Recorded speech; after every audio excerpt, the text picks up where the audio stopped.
So, Christoph, we have another topic. We need another format. We have the simulation and we have the 3D printing. What could we do with this?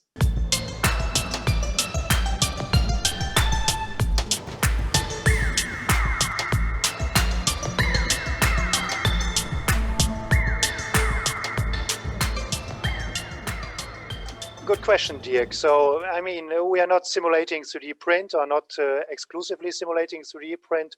We are not exclusively doing CAE for 3D printing or prototyping the product in CAE and in 3D print.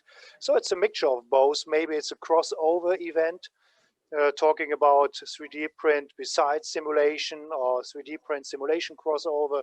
Let's do an event about this in March, early in March, and we will see what we could do in 3D printing with simulation, with all engineered tools. Yes, I think that's quite interesting, combining these two approaches and see how you can get the best of the two worlds into one digital physical prototype. Absolutely. So I'm looking forward to the next event. Deal. Yeah, thanks. Me too.